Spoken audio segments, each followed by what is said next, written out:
그럼 지금부터 송영길 국회 외통위원장이 주관한 위안부 강제징용 피해자의 이영훈, 유석춘 교수 등에 대한 명예훼손 고소 방침에 대한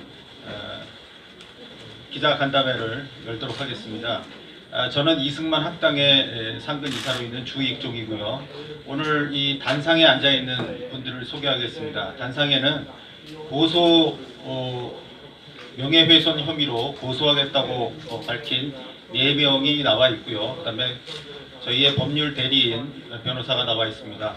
먼저 한가운데 반일 종족주의 및 반일 종족주의와의 투쟁의 대표 저자이신 이영훈 이승만 학당 교장이시고요.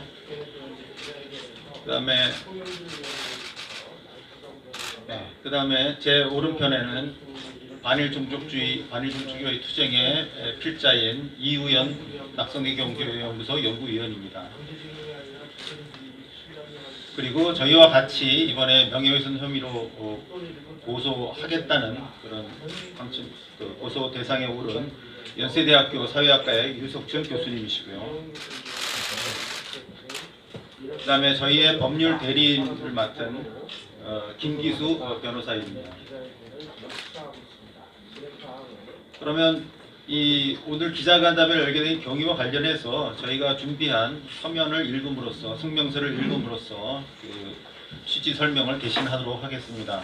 그래서 먼저 제가 성명서를 읽고요. 그 다음에 질의응답에서는 이영훈 교수님이나 유석춘 교수 그리고 다른 분들이 응답하도록 그렇게 하겠습니다.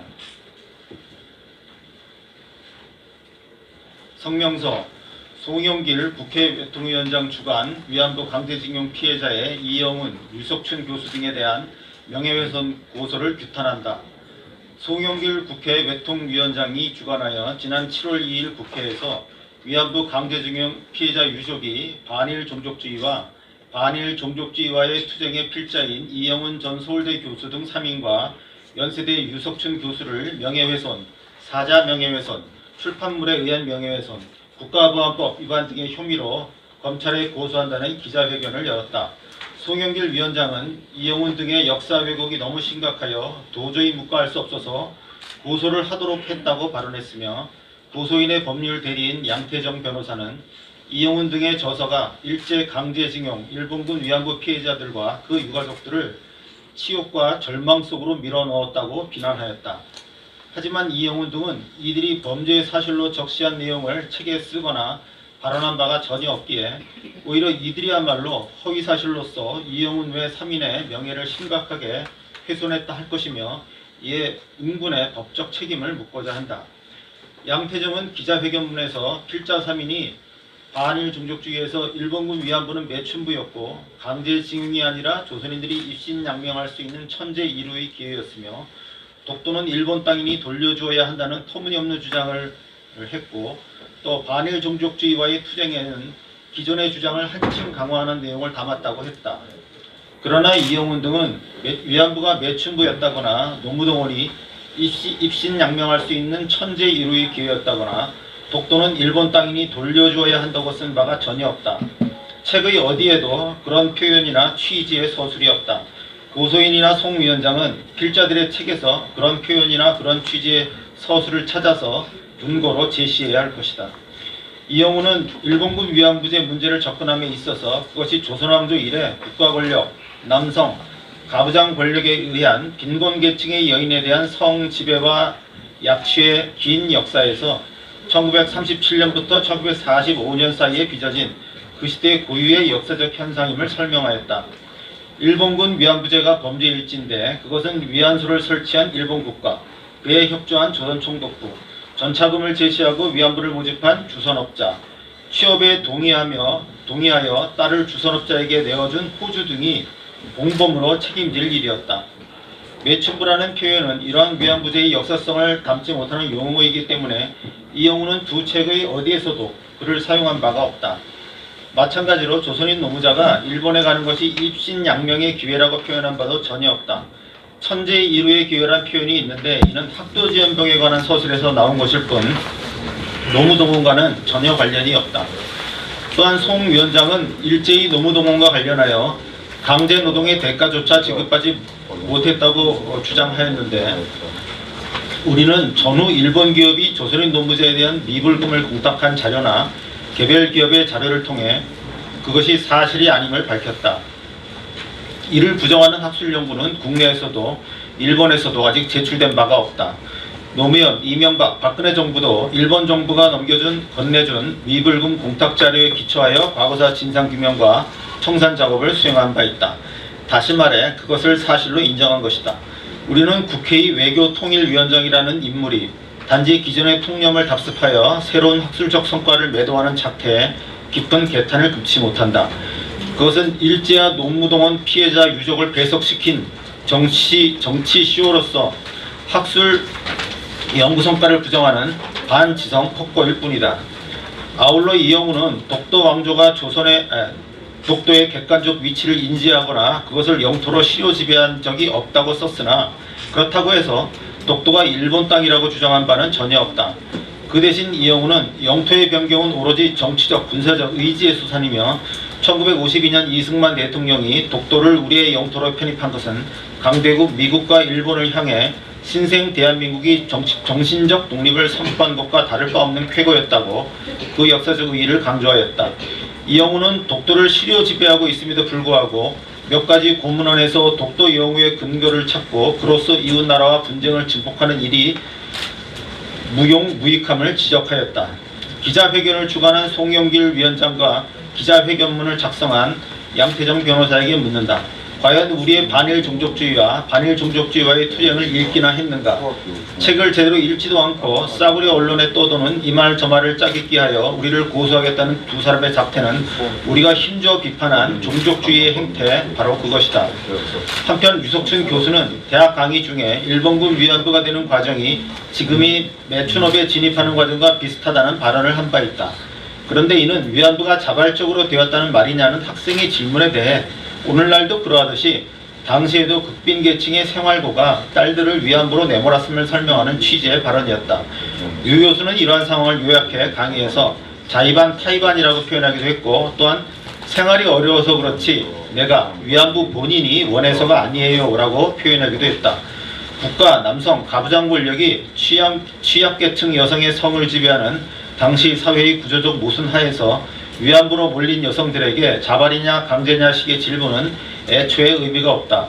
류 교수는 당시 그러한 여성의 실태와 모순을 오늘날의 매춘과 비교하여 설명하였을 뿐인데, 그것을 일본군 위안부가 자발적 의지의 매춘부였다는 주장이라고 매도하는 것은 오로지 류 교수의 학자로서의 명예를 짓밟기 위한 불순한 정치적 의도에서 나온 것이라고밖에 볼 수 없다.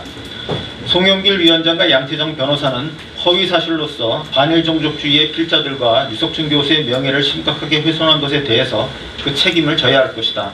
특히 국회 외교통일위원회 위원장이라는 막중한 직위에 있는 송영길 의원의 이번 왜곡 날조 행위는 국회의원의 정당한 직무 수행이라 볼 수 없다. 송영길 위원장은 비겁하게 면책 특권 뒤에 숨지 말고 자신의 행위가 정당했는지에 대해 법의 심판을 받기를 요구한다. 이용훈 등 필자 3인과 유석춘 교수는 송영길 위원장과 양태정 변호사를 명예훼손 혐의로 곧 검찰에 고소할 것이다. 2020년 7월 7일 화요일 이영훈, 주익종, 이우연, 유석춘 이상입니다. 예, 그러면은 이상의 그 성명서 내용과 관련해서 기자 여러분들의 질문을 받도록 하겠습니다. 질문을 해주시면 여기 이영훈 교수님이나 유석춘 교수 또 뭐 저 아니면 이우연 박사 해당되는 분이 답변을 하도록 하겠습니다. 법리적인 문제에 대해서는 면책 특권과 관련된 법리적인 문제에 대해서는 저희 김기수 변호사께서 말씀해 주실 수 있을 것입니다. 네, 그럼 질문을 자유롭게 해주십시오. 이혁수 할머니가 참석하시는 것에 대해서 참여하는 것에 대해서 어떻게 생각하냐 그 말씀입니다.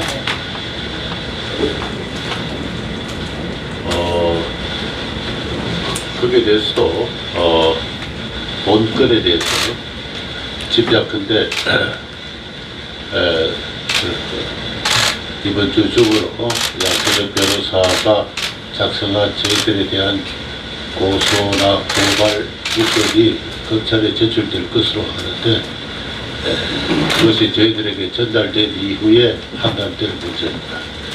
그리고 지금은 송정길 변호사 의원이 주관하고 양태진 변호사가 작성한 그 저희들에 대한 그 규탄 성명, 고소 방침 성명, 그것에 대해서만 저희들이 이것을 심각한 명예훼손 행위라고 보고 그것에 대해서 지금 대응책을 밝히고 있습니다. 의원하면은 지난주 목요일에 그 국회 기자회견에서 이번 주 초에 고소장을 중앙지검에 제출한다고 그렇게 밝혔는데 제출했는지는 아직 확인을 못했고요. 그래서 아마 제출이 된 게 확인이 되면 거기에 고소인 중에 이제 이용수 할머니가 있는지 확인이 될 거고요. 네, 그때 가서 저희가 검토하도록 하겠습니다. 네, 좀 설명을 드리겠습니다. 김기수 변호사입니다.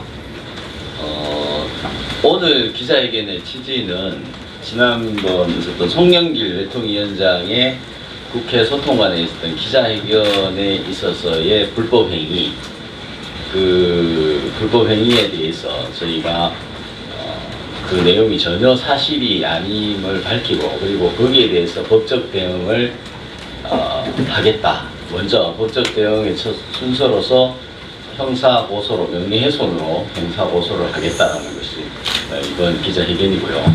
그 송영길 의원이 기자회견에서 고소하겠다 했으니까 그 고소장이 접수가 되면 그 고소장을 저희가 입수를 해서 거기에 또 고소에 따른 무고 이런 부분은 별도로 2차로 법적 대응을 할 것입니다. 그래서 그것은 아직 접수가 되지 않았기 때문에 이용수 어르신이 뭐 이렇게 관련된 것은 오늘 기자회견에서 답변 드리기가 어려운 상황입니다.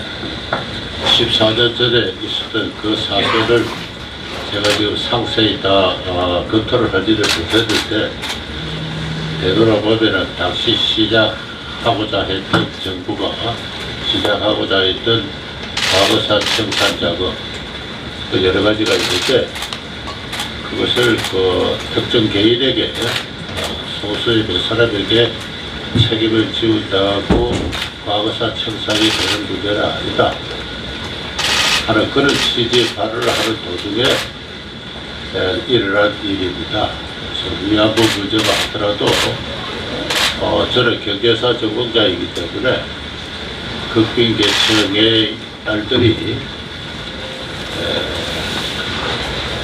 딸들의 부모가 자식을 팔고 하는 현상을 잘 알고 있었기 때문에 조선시대 이래 그런 일들은 쭉 있어 왔습니다. 그래서 그 입장은 지금도 변함이 없는데요. 그래서 그 딸을 내주고 저 작업을 받아보고 그리고 그들의 접근한 상당히 저 작업을 제시하고 취업의 동의를 요구한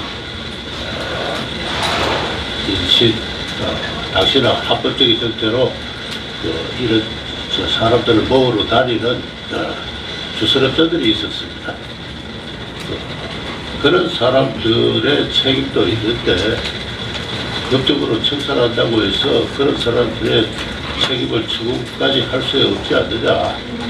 그래서 과거사 청산은 법적으로 되는 일이 아니다. 제가 그런 취지의 발언을 했을 때 송정길 의원이 앞에 앉았다가 그건 일본 우익이 하는 공창제 설과 같은 것이 아니냐. 사실 그 당시 저는 위안부 문제에 대해서 자세한 연구를 한 상태가 아니었습니다. 그저 상식적으로 연구자가 할 수 있는 이야기를 했을 뿐인데 그렇게 해서 사건이 터진 거죠. 그래서 그 송정길 의원의 그와 같은 저와 형성된 나쁜 인연이 14년이 지난 오늘까지 이어질 줄은 상상이나 할 수 있었겠으며 그렇게 보면 참 기구한 관계라고 생각합니다. 부연 설명 좀 드리겠습니다. 법률 대리인으로서 제 소견을 조금 말씀드리겠습니다.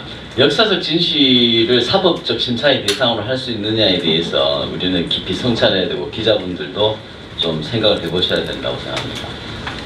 역사적 진실에 대한 사법적 심사를 다투는 그런 것이 아니고 반일 종족주의 그리고 반일 종족주의와의 투쟁이라는 그 책에 일본군 위안부는 매춘부다라는 명제, 그리고 강제징용이 아니면 조선인들이 입신양명할 수, 강제징용이 아니라 조선인들이 입신양명할 수 있는 천재 일루의 기회였다라는 두 번째 명제, 독도 세 번째, 독도는 일본 땅이 돌려줘야 한다는 이 명제, 이 세 가지가 이런 주장이 있었느냐 없었느냐가 사법적 심사의 대상이 될 것입니다.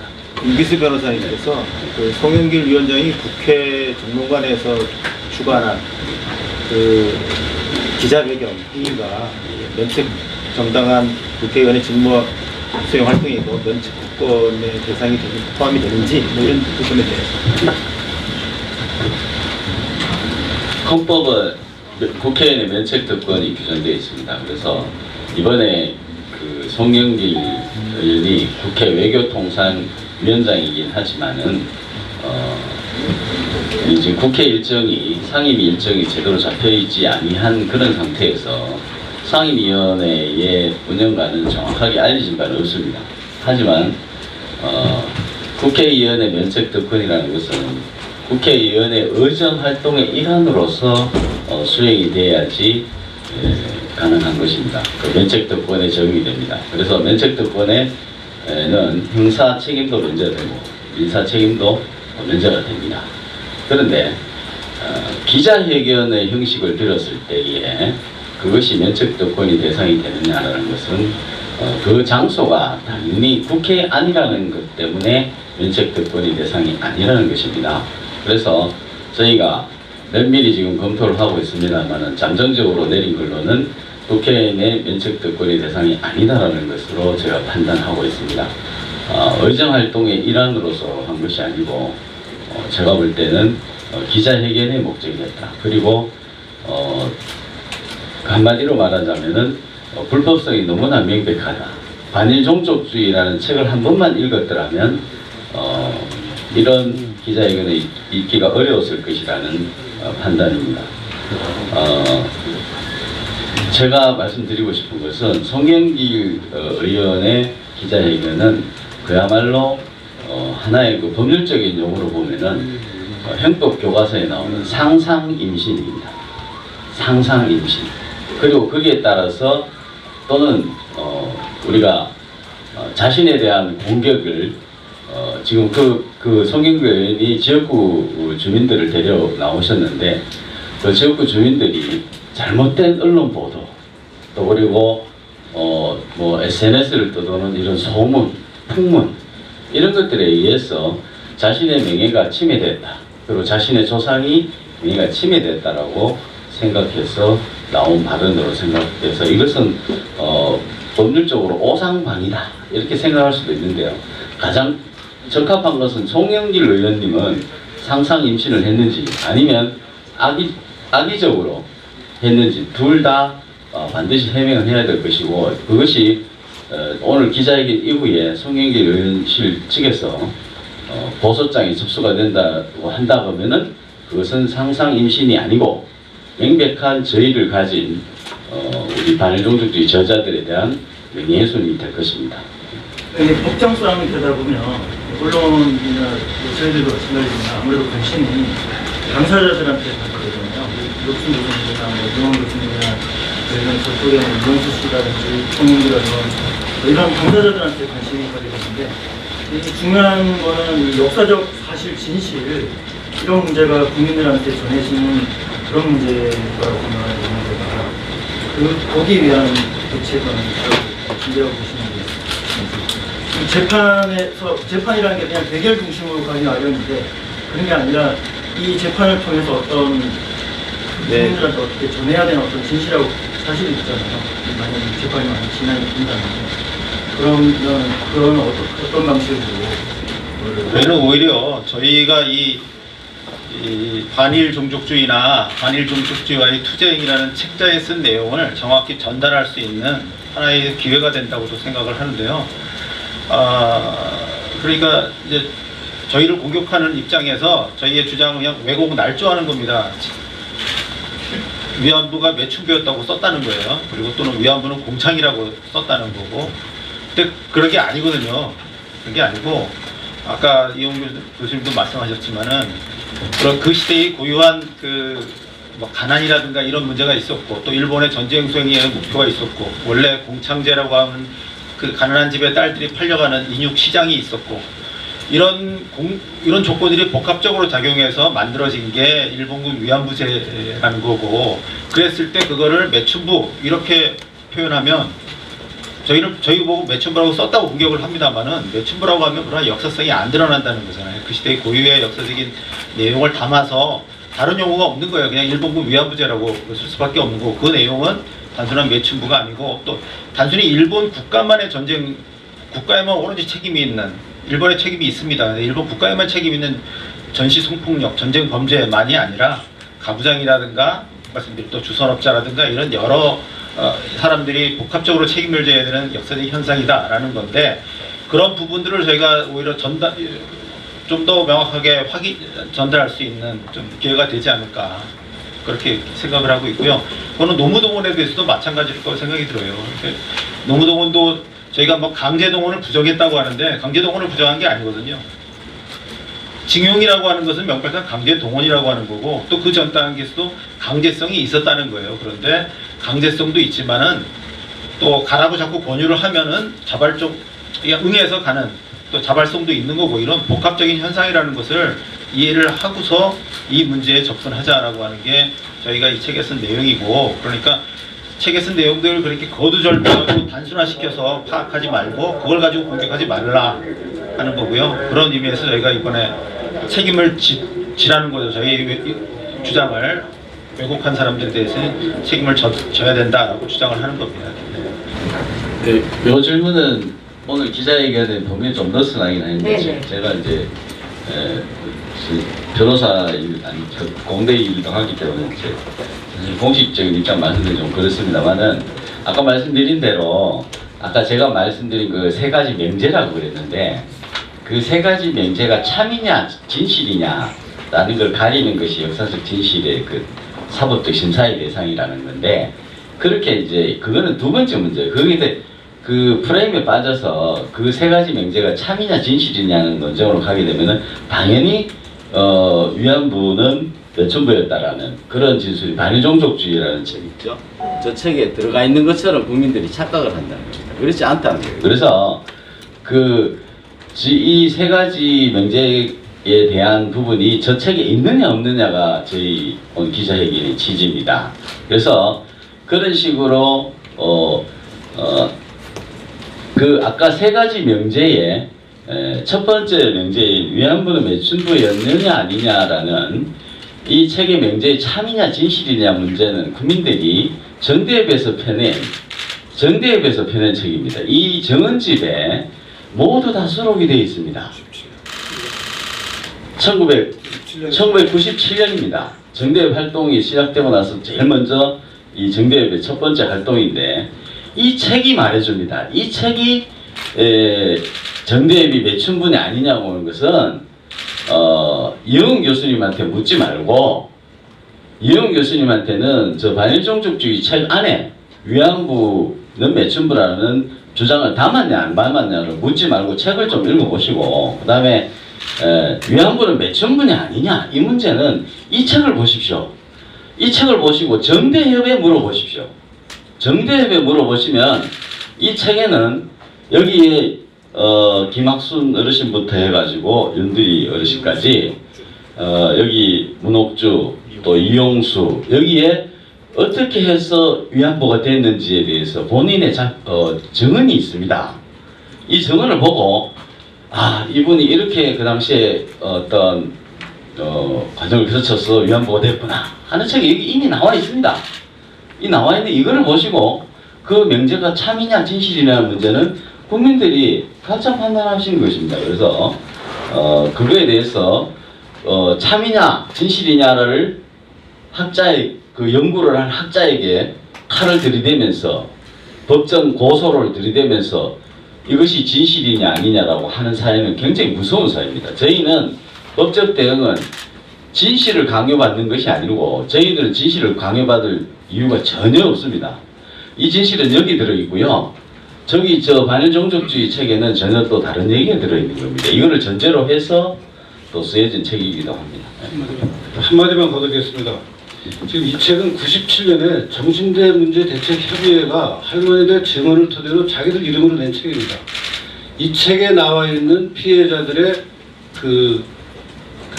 그쪽 길로 가는 과정이랑 이 책은 2016년에 지금 국회의원이 된 윤미향 정대협 대표가 25년간의 수요일이라는 말대로 자기들 활동, 매주 수요일 하는 활동을 기록한 책입니다. 이 책에 이 97년에 기록된 분들이 어떻게 93년요. 그쪽은 93년. 원래는 93년이에요. 아 그래? 네. 네. 근데 제가 갖고 있는 97년판. 아무튼 그래서 이 2016년에 나온 이 윤미향이 저자가 된 이 책을 보면은요, 이 책에서 예컨대 이용수 할머니가 어떻게 해서 내가 그 길로 가게 됐다라고 써 있는 것과 여기서 윤미향이 이용수 할머니가 어떻게 해서 그 길로 가게 됐다라고 쓴 게 어떻게 차이가 나는지 한번 보세요. 너무 어이없는 차이가 벌어지고 있습니다. 이 문제를 좀 주목을 해야 되는데 이걸 이렇게 써 있는 기록들이 다 있는데 이거를 교수들이 학자들이 연구한 결과를 가지고 이 연구 결과가 뭐 국민 정서에 반하니까 법정에 세우자 하는 식으로 문제를 제기하는 것은 저는 정말 어디 후진국도 이런 후진국이 없습니다. 이 북한입니까 지금 여기가? 그 말씀은 그 최근에 이용수 할머니께서 그 윤미향 지금 의원이 나는 시키는 대로 했을 뿐인데 왜 나한테 이런 식으로 말씀하신 것과 깊은 관련이 있다는 말씀이네요. 저는 그렇게 생각하지만 그 문제는 또 보시는 분들 각자가 판단할 수 있겠죠. 네, 조합대닷컴의 조세편이거든요. 예. 사실 이 기자회견의 핵심은 어쨌든 송 의원이 그리고 이거를 비판하는 측에서 그 책의 내용을 전혀 모르거나 읽지 않았거나 그리고 잘못 없는 의도적으로 그 사실을 왜곡하고 있다는 내용이거든요. 그런데 사실 반일 폭력주의가 책이 출간됐을 때부터 사실 언론에 굉장히 많이 보도가 됐습니다. 그런데 그 언론 보도 내용에서도 사실은 똑같이 그 책의 내용을 전혀 읽지 않거나 아니면 그 사실을 왜곡돼서 보도된 사례가 상당히 많은 걸로 알고 있는데 그 여러 사례들 중에서 여러 언론 보도 hin트 중에서 이것은 최악의 어떤 사실 왜곡이다라고 생각하시는 부분이 있는지 그리고 그런 케이스들 중에서 혹시라도 이번처럼 법적 분쟁이 있는 케이스가 있는지 저희가 그 작년에 6월 말에 책이 나오고 나서 그리고 그게 7월 달에는 언급이 안 되다가 8월 초부터 해서 7월 말부터 특히 8월 또 9월 이렇게 집중적으로 그 언론에서 많이 다뤄졌어요. 그래서 그때 다 리뷰를 했는데 물론 저희가 쓴 내용을 제대로 이해해주고 평한 거는 없고 저희가 대체적으로 보면 이런 거죠. 그러니까 뭐 그 일본군 위안부가 피해자라는 거를 우리가 부정했다. 뭐 그런 식의 피해자성을 부정하고 자발적으로 갔다고 썼다. 이제 이런 식으로 이제 했는데 그거는 얘기를 좀 오해를 한 거죠. 그러니까 저희는 어쨌든 아까 말씀드린 대로 일본군 위안부만 하더라도 일본군 그러니까 정부와 일본 군과 또 주선업자와 가부장 딸을 팔아넘긴 가부장 이들의 복합적인 그런 범죄라고 하는 그런 인식을 갖고 있는 거고 물론 당시는 그게 합법의 형식을 취했는데 지금 기준으로 보면 범죄라고 이제 판단이 된다는 거고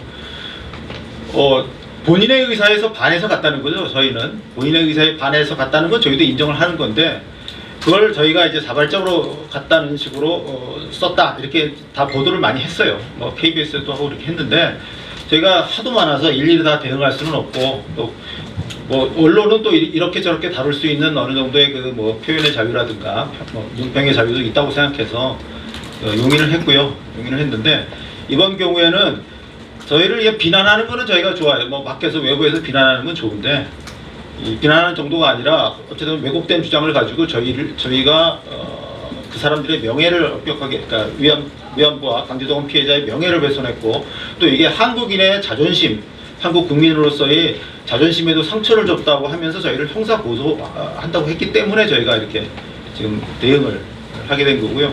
저희가 선제적으로 뭐 이 책에 있는 내용을 약간 다르게 표현했다고 해서 고소를 하거나 이랬던 건 없습니다. 증언의 내용이 어떻게 바뀌고 있는지를 확인해 보시라 직접. 나는 다 확인해 봤습니다. 예, 그것 좀 설명해 주시면 좋겠어요. 차차하겠습니다. 법정에서 필요하면 하겠습니다. 기자들도 공부 좀 하세요. 꼭 교수가 공부를 해서 가르쳐 줘야 되니까. 다 대학 다니고 하신 분들입니다. 뉴스원의 서민 기자라고 하는데요. 예. 당시에 송영길 의원이 주관했던 기자회견에서 그 유족, 위안부랑 강제징용 피해자 유족들도 고소에 참여한 걸로 알고 있는데 아까 뭐 이용수 할머니 건에 대해서 여쭤보니까 고소장을 받고 나서 그 후에 입장을 밝히기도 하셨잖아요. 근데 사실상 어떻게 보면 피해자분들이나 유족들이 고소장에 참여한 게 거의 확실시 되는데 그렇다면은 뭐 이용수 할머니 제외하고서라도 그분들이 고소장에 참여하면은 그분들 포함해서 송이영 포함해서 모두 명예훼손 고소하실 방침이 있을지 그게 좀 저쪽에 그 소리가 와야지 판단할 수 있는 문제. 지금 우리가 미리 판단할 수 없습니다. 뭘 갖고 우리 시비를 거는지 정확히 모르죠. 지금 기자회견한 것만 갖고 어떻게 알아요 우리가. 근데 그 기자회견에서 여기서 말씀하신 것처럼 뭐 이 터무니없는 주장을 하셨다고 하셨잖아요. 근데 그러니까 기자회견 문에는 터무니없는 주장이 있는데 아니, 잠깐만요. 제가 답변을 하겠습니다. 그러니까 저희가 우선 이렇게 1차적으로 반응을 보이는 거는 기자회견장에서의 송영길 의원과 그리고 양태정 변호사가 그 발언을 했는데 양태정 변호사의 발언은 그 기자회견 문이라고 해서 양태정 변호사가 작성한 걸로 돼 있어요. 그래서 저희가 그날 있었던 행위에 대한 법적 책임은 일단 두 사람한테 묻겠다고 하는 거고요. 왜냐하면 그날 다른 그 피해자 유족으로서 배석한 사람들이 그 의사 표현을 명확하게 한 게 없어요. 저희 책에 대해서 저희가 뭐 독도를 일본 땅에 돌려줘야 한다고 주장하다니 뭐 하면서 뭐 비판을 하거나 이런 바가 없습니다. 그 사람들은. 그래서 일단은 그날의 행위에 대해서 7월 2일에 있었던 행위에 대해서 저희가 책임을 묻겠다고 하는 거고 그래서 일단 두 사람이 대상이 되는 겁니다. 기자 간담회는 이것으로 마치도록 하겠습니다. 오셔서 저희 그 취재를 해주신 데 대해서 감사 말씀을 드립니다. 네, 고맙습니다.